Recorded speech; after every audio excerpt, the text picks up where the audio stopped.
You're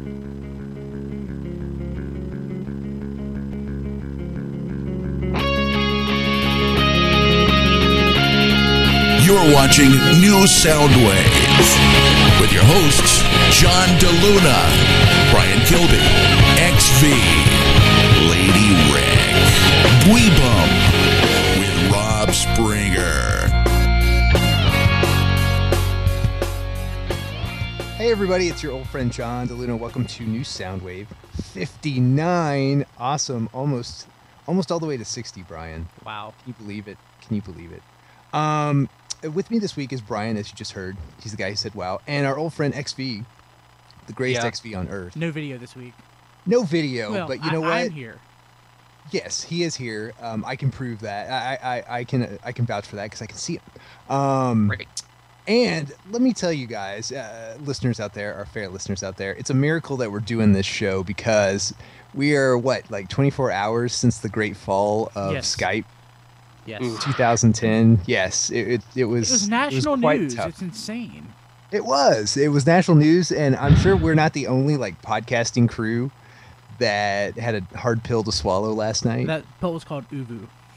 Yes, and it costs like $5 a pop. Yeah. Uvu was, thanks to Brian, was like our quick fix for RFC, and it's a pay for Skype kind of clone wannabe. And Brian, on a scale of 1 to 10, what would you give Uvu? Well, it says that 8 out of 10 people prefer Uvu to Skype. 8 out of 10 people are also stupid. So I give it a 2 out of 10. On a scale of 1 to 10, I would give Uvu your mom. Fail. Yes. Yes. Uvu, in short, Uvu sucks. But it did technically, I guess, produce a show for us. Actually watching it and listening to it, it doesn't sound that bad. I think because we are actually involved in the communication back and forth, that we were more sensitive to it. But you know what? For Christmas, I got Red Dead Redemption. Thank you. Yes. That brings us to New Soundwave, actually. Your video game podcast of indeterminate length every week. So this week we're going to be talking about some cool stuff. We're going to be talking about the PlayStation app for the iPhone and Android and what that's going to look like. It's kind of interesting. Let's see, Portal 2, Call of Duty. We're going to see how much money it has raked in. It's a lot. Spoiler alert. John Madden game movie. That's right. They're going to make a movie out of the Madden game. I'll tell you how. And as weird as that is, it's as for the weirdness that we get in that story, we get awesome out of our topic for the week. Our topic for the week is gaming by the numbers. EGM this month ran a really cool article about inflation-adjusted costs for games and systems from our childhood all the way to modern day. And so we'll look at how expensive that stuff really was. Maybe talk about it. I'm really interested to see how that turns out. I remember paying $75 for Street Fighter 2 Turbo on the SNES. I remember being there at launch for that. Yeah, me too. That's a ridiculously expensive game. Yeah. I can't remember for sure, but I think in 1990 when I got my first NES game, give me a break, I was 6 then, I believe it was still over $50. Oh, yeah. Yeah, absolutely. I remember buying games for... We'll get into this later. I'll shut up. Yeah. Oh, no. It'll be fun. Anyway, fun stuff. Okay, so first, Sony is gearing up to launch the PlayStation app for iPhone and Android. And so according to PlayStation.blog, this is going to be an official app. You'll be able to not play games, but you'll be able to check out your PSN trophies. You'll be able to read about the latest games, news and hardware updates for your PS3, your PSP, your PS2 still. They still give the PS2 a lot of love. The PS2 still probably rakes in a good amount of dough. More than I make in a year. Yeah. See, there you go. And unfortunately, at this point, it's really kind of European centric. You're going to read announcements or have a lot of announcements and updates from the European PlayStation blog. But I'm sure if this is popular when it rolls out in the near future, that a US version, certainly a Japanese version, will be coming pretty soon. It's kind of interesting to think about that, to have kind of an app that keeps you updated on your PSN stuff. I mean, an Xbox Live app would be kind of neat. Or though they kind of have that, don't they, with the Windows Phone? Or have they not rolled that out completely? I'm not sure. Brian, do you have any idea on that? I know that that's surely in their plans. Yeah. To integrate. I honestly don't know, but I just have to comment on something. It's an aside, and I terribly apologize, but we just got the best tweet ever, because we tweeted out that you should listen to the show because we're airing live. And since you mentioned Legend of Zelda, Navy tweeted at TF Radio, "Hey, listen." That is the awesome. nerdiest, best tweet we have ever received. Yeah, all this work was to get that tweet. I love Twitter bots so much. They really are awesome. Okay, I've got like my favorite Twitter bot is some weird crazy Twitter bot that's following me, and every time I say something, I haven't figured out what exactly the word is that triggers this. Every time I do it though, I get the Twitter bot to like give me like spam real estate advice in Swedish. Like I had to like go out and like do like on Babelfish, like copy and paste a couple words to figure out what language this was. But yes, it basically it's a Swedish spammer that has caught my attention, or I've caught its attention. So the PlayStation, what are they called? What's the name of the phone? They're not calling it the PlayStation phone. They're calling it something else because. Yeah, I think it's going to be called. It's basically. I'm not sure that they have a definite like code name or like the marketing handle for it, but it's basically going to be like a Sony Ericsson phone. But since Sony Ericsson isn't Sony, they're not actually getting the PlayStation name because they would actually have to pay to use it. So yes, yeah, it's something similar-ish to place. That sucks so bad too. If I was Sony Ericsson, I'd be like, I can't even use the name.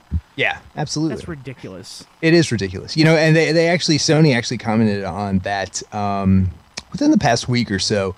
This came up, the idea of, hey, you're talking about the PSP2 and everybody knows that you're going to do a PS phone. How's that going to like work out? And, their response was kind of a no response. It was kind of dodging the question, but essentially they said, yes, we realize this is going to be incredibly confusing and we're going to work on that. We're like really working hard to figure that out. So, it'll be interesting. It's one of those things where it kind of just sounds like it's a bad idea and everybody knows it's a bad idea, but for whatever reason, it's too late to kind of turn back.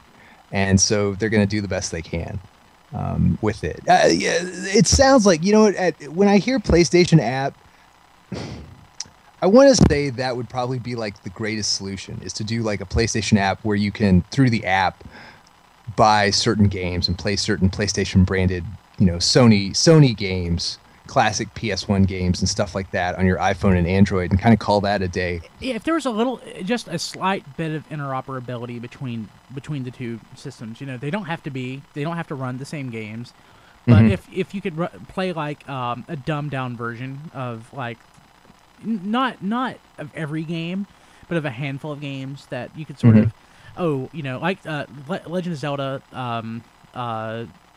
the two that came out on the Game Boy Color, escaped me what they are. Oracle of Ages and Oracle of Seasons. One game is if you play them both, you get a code and you can unlock like the true ending. If they could do something like that between them, just so that it's like I have some sort of compelling reason to own both platforms instead of both platforms sitting out there and wilting away and going nowhere. The hardcore Sony people, there are hardcore Sony people. That might give them a reason to go in both directions. I think that's really the only people, like the people out there like you, John, who actually bought a PS3.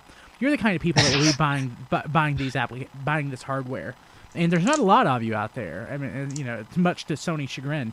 They really need to pimp that out more. They really do. And yeah, this is one of those things where it was probably a great idea, or a much more viable idea, I would say probably like 3 or 4 years ago. But at this point, the iPhone and Sony actually also talked about this at this press conference. They brought up the iPhone, and they acknowledged that the iPhone games, and we've talked about this on New Soundwave, the iPhone games are a completely different experience. Phone games in general are kind of like this micro fast hitting in and out, couple minutes at a time experience. And so they're really going to have to concentrate on making games for the PlayStation phone and presumably the PSP too, very immersive and very, very different in order to, kind of like offer a difference. But, the point being, like at this point in time, anybody who is a gamer or kind of inclined to game a little bit on their phone, just a little bit, is probably perfectly happy with what the iPhone offers and what the Android's starting to offer more and more. I mean that kind of, you get your gaming fix you could probably get satisfied at this point, just as well on your iPhone and without having to buy like an actual PlayStation phone. Yeah, I mean, if I really want to play Super Monkey Ball, I'll buy an iPhone and I'll play it there. Right. Let's see. Moving on. A couple of quick hits here. Let's see here. And money matters. Something that's going to make a ton of money. Portal 2. You think EA so? is going to just. Yeah, I think so. Well, EA is going to distribute it.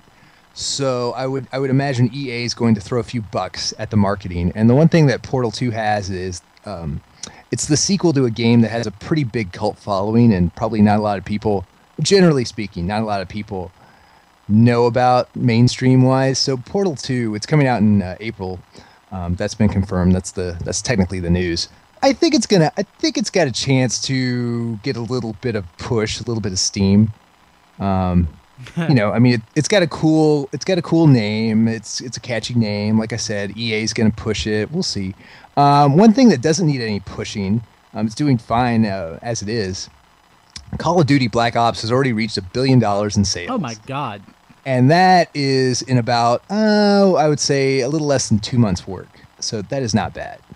Nice going. It's not even that great, is it? No. Well, actually, no. It's gotten so-so reviews.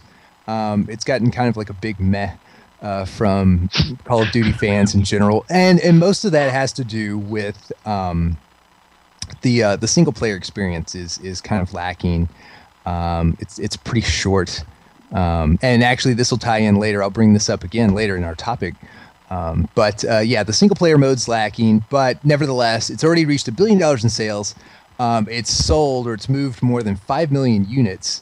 It moved more than 5 million units in its first day alone. And Activision has come out and mentioned that Call of Duty and Avatar are the only entertainment properties to achieve $1 billion in revenue this fast. So pretty impressive stuff. Hey, our good friend JD has been kind of involved a little bit in this. DC Universe Online is confirmed that it's coming out in January for the PC and the PS3. It'll cost you. Okay, we're gonna bring next week. I'm gonna ask JD to come back on and talk a little bit more about this, because this, as somebody who doesn't play this type of game, this stuff always floors me. So DCU is coming out in January. It'll cost you $50 for the PC game or $60 for the PS3. That's cool. It's fine. Both versions are allowing a 30-day free trial before requiring players to pay $15 a month to play it. So that's foreign to me. Yeah. That's foreign. Well, no, there is another option, right? Oh yes, there is. So if you like value and you plan to play this for a long time, there is a lifetime subscription that you can get for a cool $200. So sweet. So $260, and you can play it forever on PS3 or $250 on PC. So yes, I do want to talk about that with JD, just to kind of go over how I guess that's perfectly acceptable in MMOs. I don't know. Oh, a little tidbit: they're beta testing DCU, and right now, Superman seems to be the most popular quote-unquote mentor that people are picking to kind of help their characters along. And most people are picking heroes. Most people are deciding to become a hero, not a villain. Although it's pretty close. It's 60-40 heroes to villains right now. Kind of interesting. Miyamoto says that the next Zelda game, Zelda Skyward Sword, is, quote, half finished. And that's good. But what's bad is that probably means it won't be out in early 2011 like they've been promising. So that's a big sad face to that. But I'm kind of looking forward to a new Zelda game. It's been a while since I can't remember the last Zelda game I played. I guess it was Twilight Princess. I haven't picked up anything on my handhelds or anything like that. But hey, Brian, are you into this franchise? I love The Legend of Zelda. It's one of my all-time favorite franchises, but of course, I kind of, after putting in, 45, 50 hours into Ocarina of Time, that kind of sucked it out of me. I mean, to me, The Legend of Zelda, I can play through the first Legend of Zelda game in like 2 hours tops. I could probably do it in 30 minutes if I really pushed it. Zelda 2 is another hour and a half.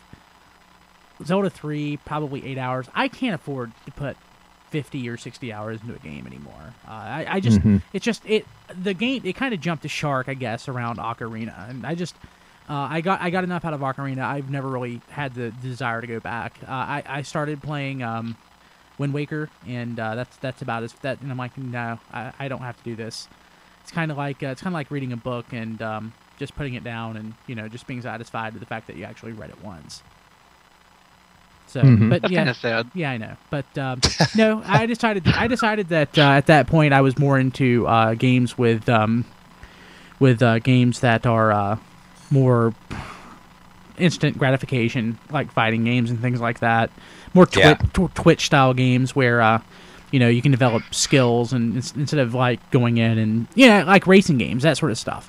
So that's around 1998, 1999 is when I sort of changed paths from that being that one gamer into that other kind of gamer. So interesting. Yeah. I think most people are probably like that, and again, we'll talk about that later in the topic that kind of ties in. But it's interesting how people are shifting to, I guess, the game that's basically a mini game. Kind of quick hitting, get in, get out, get your fix, and get out. Yeah. A couple things on Madden in the news this week. Okay, so first of all, this is proof they'll make a movie out of anything. The so-called Madden curse. So if you're not familiar with the Madden curse, here's kind of a quick summary. Every year, a new Madden game comes out, as we all know that, and every year they pick a player for the cover.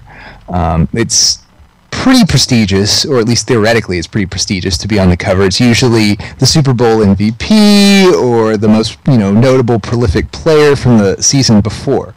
The problem is it's kind of become a quote-unquote curse.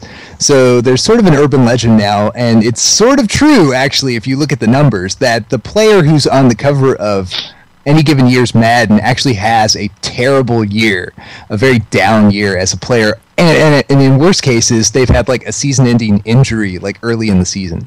So it's become kind of a funny / almost true legend that if you're on the cover of Madden, you're doomed for the upcoming year. Well, EA is apparently going to make a movie that is about the Madden curse. So. Oh, okay. That doesn't sound as stupid as I thought. No, I mean it's kind of got a hook. It's not.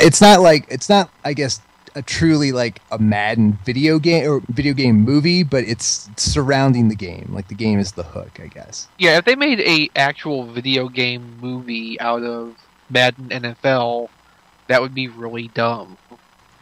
Yes. What wouldn't be dumb is if they made Mutant League Football the movie. That'd be awesome. Fine. That would be fine. Okay, so the other thing on Madden these days is not so good if you're EA. A class action lawsuit is going forward that's been filed against EA and its Madden license. So the deal is, for quite a few years now, quite a long time actually, EA and the NFL have had an exclusive license agreement. Well, the lawsuit claims, and probably I would say a little editorial here, it's probably true that this exclusivity agreement keeps the Madden games really expensive. So every year they're right at $65, and of course the special super duper edition is like $85 or something like that. But if you'll remember back in the days of the Dreamcast, which is probably around the last time that we had NFL games from multiple game makers, you would have games like NFL 2K1 and such, and some of those games would run like $20. Yeah. The awesome. NBA about all a football game is worth. Yeah, frankly, absolutely, because you get a new one every year. Right. So yes, it's a $20 game if there ever was one, but not anymore. So that's what this lawsuit claims, and rightfully so. So we'll see. It'll be interesting if this agreement's busted up and we go back to the days of NFL games from 3 or 4 makers every year. It'll be interesting. That would be awesome. Okay, so that would be awesome. Okay, so I think it's time to get into our topic of the week, and this is a nice meaty topic. So this month, EGM published a really great article called Gaming by the Numbers, and all they did was basically go back to the late 70s, to the Atari VCS 2600 days, and then through to modern times, and they basically looked at consoles and how much they cost at launch, and games and how much those cost within the first 6 months or so of a system's life cycle, and they adjusted that for inflation. And they looked at how stuff really, kind of panned out through the years when you adjust it for inflation. And so before we get into the conversation, let me set it up with a couple of interesting things. So the most expensive, and by the way, the Neo Geo, for obvious reasons, not included. Yeah. Not included in this. So some interesting things. So when you adjust for inflation, the most expensive console was actually the Mattel Intellivision. Yeah, that makes sense.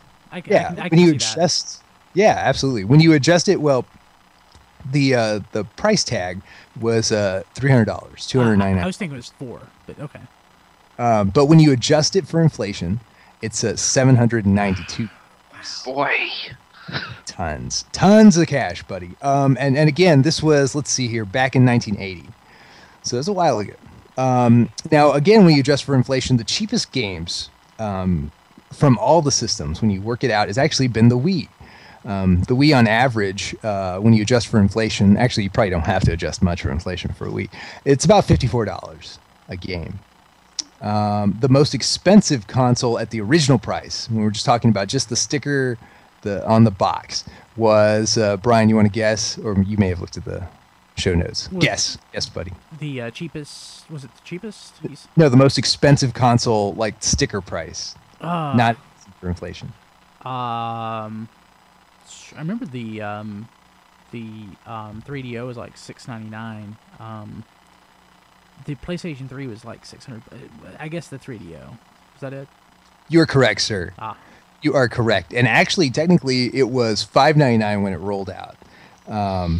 Most people think it was $699, and I think technically you might be correct. But right before it launched, it went out the door at $100 cheaper.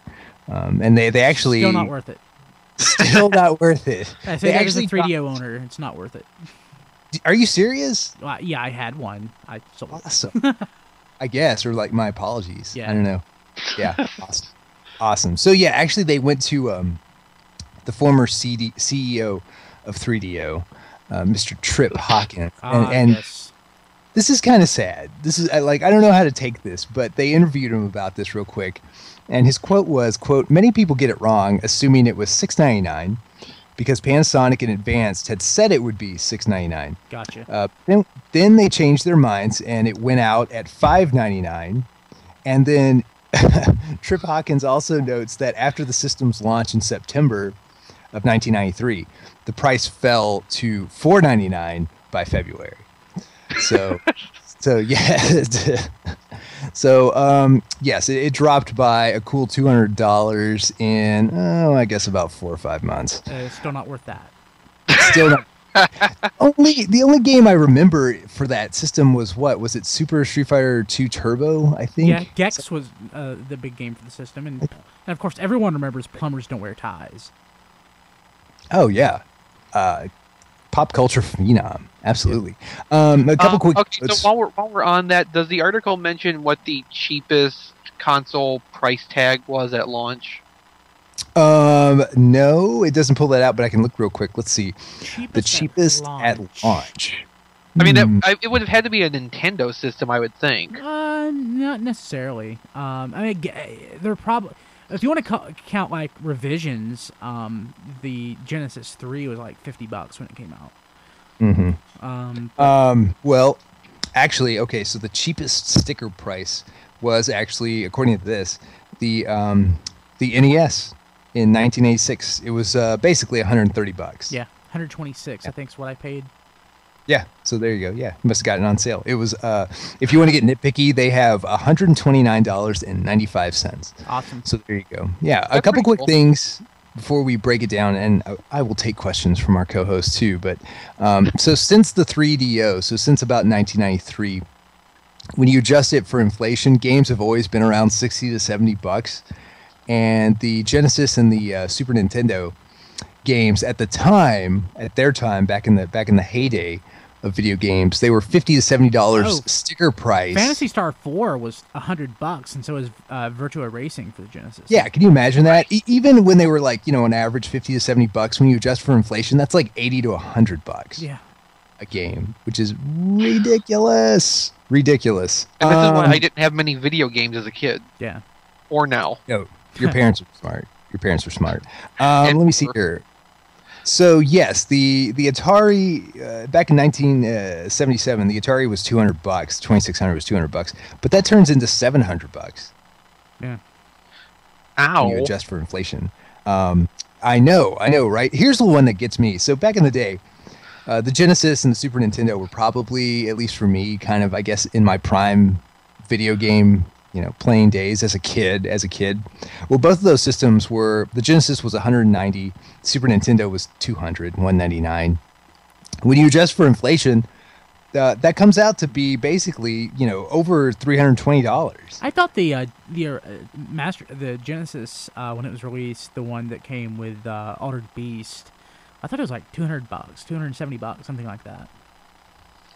Not according to this. It was actually $190. And it notes that it was an Altered Beast pack-in, so... okay. I don't know. And again, this may be like an average price. I definitely remember the $199 Super Nintendo Yes. Super Mario World. Absolutely. Best deal ever. Let's see here. Best deal ever. PlayStation 1 was $300, sticker price. Wow. I know, which means like $430. Oh, but does anyone else remember that those 2-page spreads that the Sony would put out, like pictures of Battle Arena Toshinden, 2 pages, like high res or Ridge Racer? I remember seeing that Next Generation magazine in all its beautiful pixelated glory, but it just looked so amazing, and I don't know what they did. Of course, I remember playing Ridge Racer for the first time when I got my PlayStation. It was transformative. It was like, oh my god, this is the future. And now I can't even play it because it looks like mud. You know what? That is so true, though. Like, the PlayStation really was like kind of like a breakthrough, wasn't it? Yes. Didn't it feel like that? I did. Of course, I didn't get. I wanted a Saturn. I never got a Saturn. Well, I did get a Saturn, but it was after its heyday. But the PlayStation was the real truly next gen console that I got, and it literally changed my opinion of what games could be. Wow. Yeah. I don't think we've had anything like that since, really. No. Hasn't it been pretty incremental? Yeah. Actually, There's a big paradigm shift in games like that. Yeah, going from 16 to 32-bit really changed things, and we probably will never get another revolutionary change like that. I mean, it's not necessarily the hardware power. It's the fact that we were going from 16-bit, 2D games to 32-bit polygonal games. The PlayStation can only pump like 150 or push like 150 polygons per second. We don't even measure things by polygons per second now. No, it's funny. But it's it was just really amazing what it could do. 24-bit color, it was fantastic. Mm-hmm. Absolutely. Also in this article is an interesting discussion, kind of tying into that, about the lifespan of this current generation.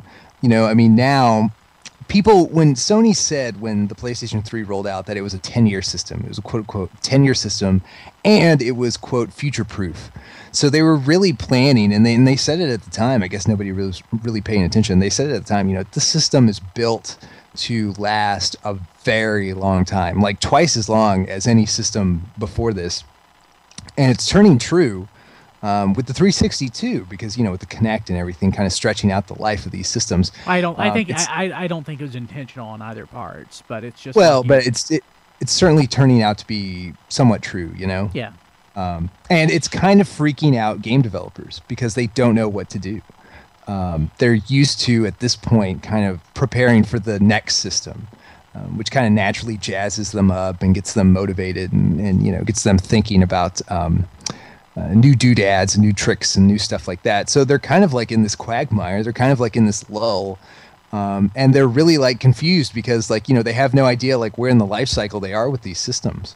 So it's kind of an interesting thing. And people think it's actually kind of stagnating their creativity because they just don't know what to do other than to put out like a sequel of all the successful games. Well, that are you know, really over the years, the launch games, how many of them have really been, that revolutionary? It's typically just been the same, at least since the 32-bit generation. It's basically, or even I guess even in the 16-bit and 8-bit generations, they've basically been the same games over and over with just a new level of polish.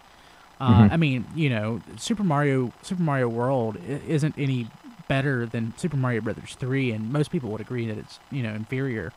The only thing it really added was 16-bit audio and 256 colors on screen at once. I mean, it didn't really do anything. Of course, when you jump to the 32-bit generation, the games that existed in the 16-bit generation are basically the same games you got in the 32-bit generation. They just started pumping out 3D games. They didn't really go into the whole 3D versions of old games until later, I guess Super Mario World came out. It's like, then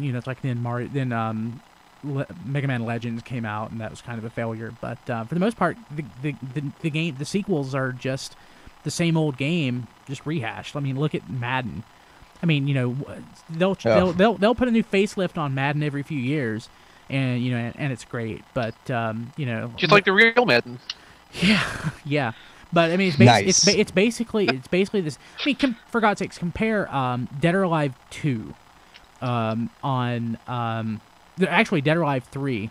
I was thinking of Dead or Alive 2 Ultimate, which is actually graphically superior to Dead or Alive 3 on the Xbox. Compare that to Dead or Alive 4. They're the same frickin' game. Just one has more, textures and such. I mean, honestly, on a standard def TV, you cannot tell the difference. So, but yeah, I can understand them being, I can understand them saying that they're sort of in a quagmire. They don't know what to do, but they can't really use the creativity thing as an excuse. I think now we're really testing people's creativity or developers' creativity to see what more they can get out of, these aging consoles. That's true. And yeah, traditionally, the last few games have always been quote unquote the best for each system. Yes. the games that they push the system, they push the hardware as hard as it can. So yeah, you're right. There's no excuse. Like, this should be a good thing actually, because you're going to have instead of 2 years of having that system really figured out, you're going to have 4 or 5 maybe years where you can say, oh, we really know what this stuff can do. We really know this hardware. So now you've got this longer amount of time to really show us what you can do. So, hey, one last note on this article real quick. When you adjust for inflation, you kind of see how the price has stayed more or less the same over the years, or, pretty close. There's a common complaint with gamers that game developers hear, and that's the sense of value, the question of value. So usually what they hear from players, and when players use the word values, what they mean is a nice, robust, long single player experience. So the 100-hour Final Fantasy, exactly, the 100-hour Final Fantasy-esque marathon, which frankly rarely happens. I mean, it's rarely built into games these days, and so people complain about that, bitch and moan about that. The problem with that is most gamers, as you may think, but it's certainly been proven, most gamers don't play through games. They never see the end of the game, especially these days. A recent survey just last year from Game Developer Magazine showed that fewer than 20% of players who were playing Grand Theft Auto 4 were finishing it, and that takes about 40 hours to finish it, so not so bad. I thought that's because Grand Theft Auto 4 kind of sucked. No, it's pretty awesome. It's okay. Yeah. If you're playing it, you should like it enough to finish it. But here's another one. Here's one that's probably even worse.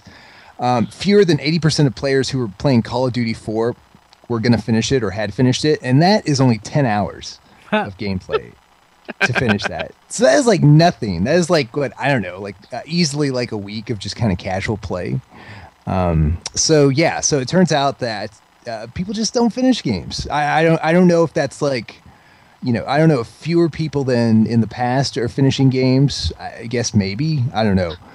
They're going right to online play, multiplayer play, maybe. But facts are the facts that people just don't. They don't buy games with the real serious intent to play through them. Apparently.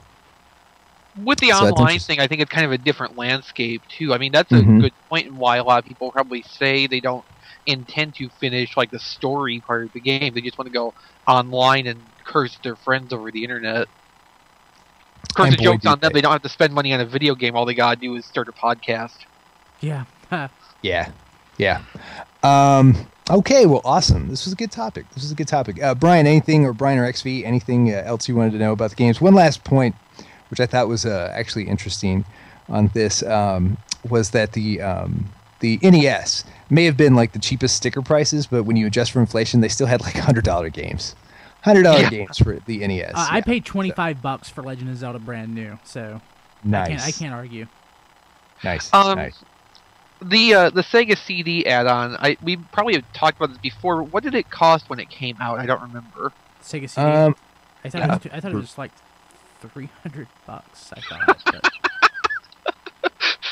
But... I think it was pretty expensive. One of the things that's kind of like a miss in this article is they talk about like the Connect and Move as like kind of like a new idea on how to like stretch a system. That's not a new idea at all. I mean, if you look at the 32X and the Sega CD, right.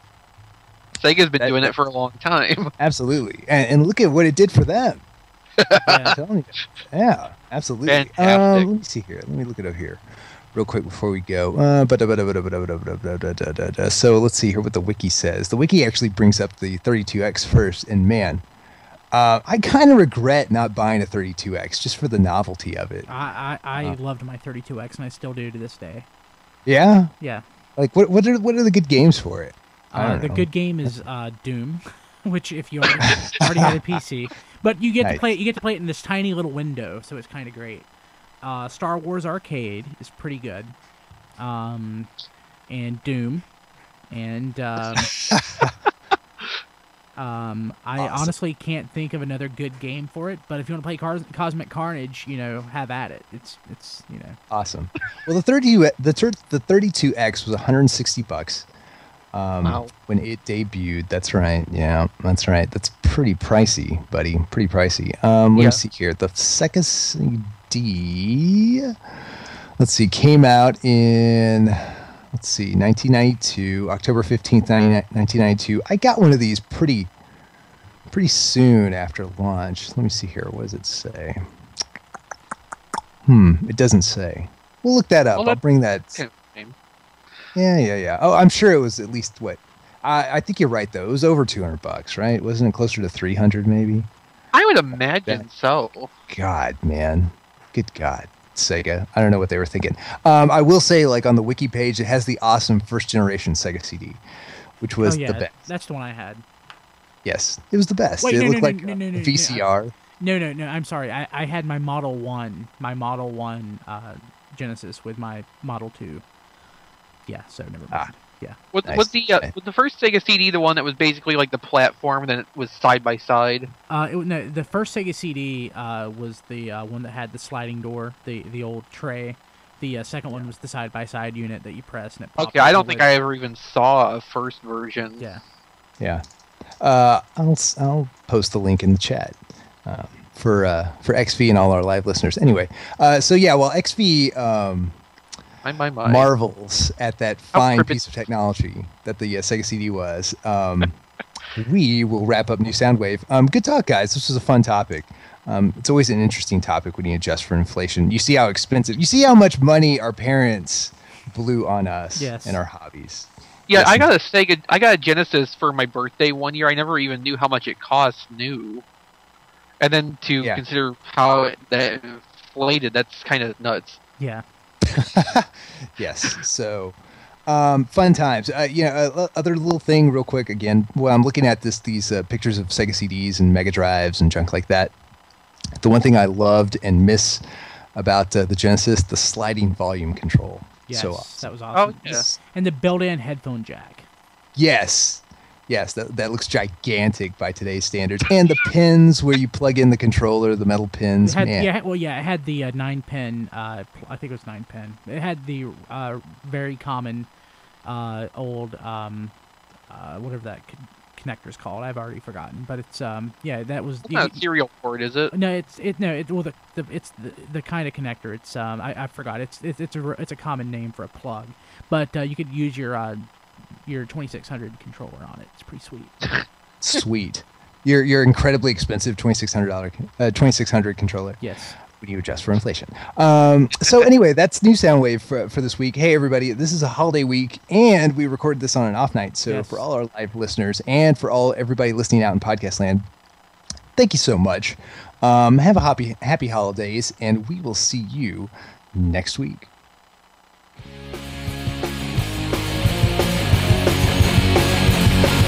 This has been New Soundwave with your hosts, John DeLuna, Brian Kilby, XV, Lady Rick, Dweebum, with Rob Springer.